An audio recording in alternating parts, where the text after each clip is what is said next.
Hello bachcho, let's see the question. We were given this comprehension and we have to read this comprehension, then we have to give the answer of this question. The comprehension is given as the lowering on vapor pressures on adding non-volatile solute in a pure solvent may be measured by Ostwald-Walker method.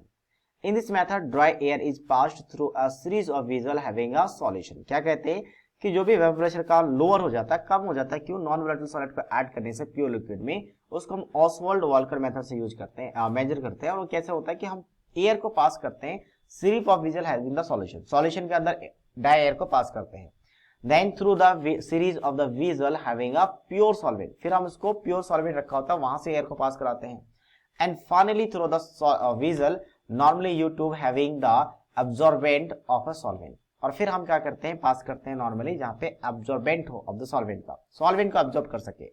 The masses of the solution and pure solvent decrease due to the removal of vapour of solvent in the flow of air. जब air follow करेगा तो वो क्या करेगा, absorb करेगा vapour को, किसका? Solution and pure solvent का। तो दोनों से क्या होगा, दोनों का मास डिक्रीज होगा। ये कहा गया है the mass of the absorbent increase, obviously absorbent आपका एब्जॉर्ब कर रहा है तो मास इंक्रीज करेगा due to the absorption of vapour of solvent in order to make a air dry. हाँ सही है, एयर ड्राई करने के लिए आपके पास क्या होगा, एब्जॉर्बेंट वहां से जब इंक्रीज करेगा तो वहां पे मास इंक्रीज करेगा। आगे कहा गया कि by measuring the change in the mass, कितना मास का चेंज हुआ, we may determine the lowering on vapour pressure and hence the composition of the solution using the Raoult's law. ठीक है, तो मेन क्वेश्चन अब ये पैराग्राफ पूरा given है कि हम किस तरीके से वेपर लोअरिंग ऑन वेपोरेशन को मेजर कर सकते हैं। तो मेन क्वेश्चन यहाँ पे पूछा गया है इस पैराग्राफ के बेसिस पे, in the experiment is performed with the aqueous AlCl3 solution where A is given 0.8 prepared with the dissolving 1 mole of AlCl3 in 17 mole of water. The decrease in the mass of solution in the experiment is found to be 0.18 gram, then increase in the mass of the absorbate should be. So basically इसके लिए हमें alpha given है, यानी ए यानी कि alpha, degree of dissociation of AlCl3, तो effective number of moles सबसे पहले निकाल लेते हैं, फिर जो पूछा गया हम उसे कैलकुलेट करेंगे। इफेक्टिव नंबर ऑफ मोल्स क्या आ जाएगा कि इसका अगर हमने किसका कितना मोल यूज किया है इनिशियली, 1 मोल, तो 1 मोल अगर हमने इसका यूज किया तो ये ब्रेक हो जाता है Al+3 and thrice of Cl negative, initially ये 0 होगा। तो इसमें से डिग्री ऑफ डिसोसिएशन अगर 0.8 है, मतलब 80% है, मल्टीप्लाई कर दो 100 से तो परसेंटेज पता चल जाएगा। तो इसका हम 0.80% सब्ट्रैक्ट कर लेते हैं तो 0.8 सब्ट्रैक्ट हो जाएगा, और जितना सब्ट्रैक्ट होगा उतने नंबर ऑफ मोल्स एल्यूमिनियम का बनेगा और उसका triple number of moles chlorine का बनेगा। यानी ये क्या होता है, आपके पास ब्रेक होने की वजह से नंबर ऑफ आयंस बढ़ जाते हैं।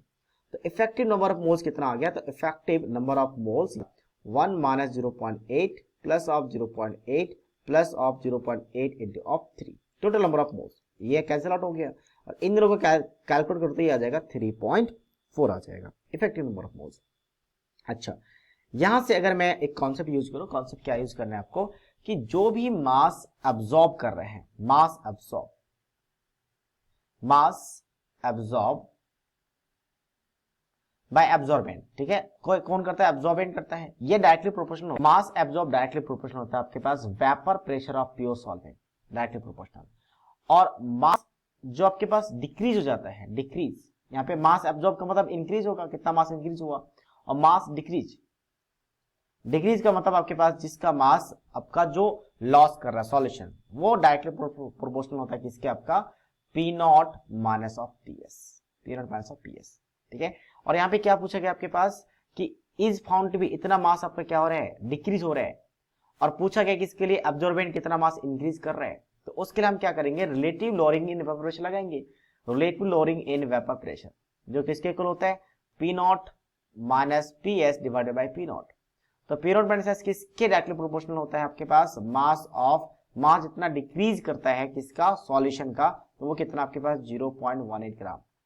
और यहां से P0 की बात करें तो वो किसके डायरेक्ट प्रोपोर्शनल होता है, जितना मास इंक्रीज कर रहा है एब्जॉर्बेट का, तो वही तो हमें निकालना है, M मान लेते हैं। और यहां से relative lowering in vapour pressure किसके इक्वल होता है, तो मोल फ्रैक्शन ऑफ सॉल्यूट के इक्वल होता है। तो सॉल्यूट का मोल फ्रैक्शन मतलब ये नंबर ऑफ मोल्स, तो नंबर ऑफ मोल्स कितना हो गया 3.4, और टोटल नंबर ऑफ मोल्स तो 17 आपका सॉल्वेंट का है, और 3.4 को ऐड कर देते हैं, तो यहां से M निकालना है बेसिकली हमें। तो M कैसे आएगा, अच्छा, इसको थोड़ा सा शॉर्ट कर लेते हैं। 0.18 by m is equal to 3.4 और इसको ऐड करेंगे तो कितना आ जाएगा 20.4। इसको अगर मैं शॉर्ट कैलकुलेशन करूं तो ये आ जाता है आपका 5/6। तो इसको क्रॉस मल्टीप्लाई करेंगे तो m कितना आ जाएगा 0.18 इंटू 6 डिवाइडेड बाई 5। तो इसको फाइनल कैलकुलेशन करने के बाद वैल्यू आ जाता है 0.216 दैट मच ग्राम। तो सिंपल कॉन्सेप्ट आपको ये वाला याद रखना है कि जितना मास एब्जॉर्ब करता है वो प्योर सॉल्वेंट के वेपर प्रेशर के डायरेक्टली प्रोपोर्शनल, और जितना मास डिक्रीज करता है सॉल्यूशन का वो इसके डायरेक्टली प्रोपोर्शनल। बाकी रिलेटिव ब्लॉगिंग और प्रिपरेशन के क्वेश्चन आ जाते हैं। तो मास इतना क्या होगा, एब्जॉर्ब करेगा, ठीक है। तो एब्जॉर्बेंट कितना मास एब्जॉर्ब करेगा वो हमारा निकल चुका है, यानी कि कितना मास इंक्रीज कर जाएगा 0.216, that means option A. So option A is the right answer of this question. So I hope you understood it well. All the best.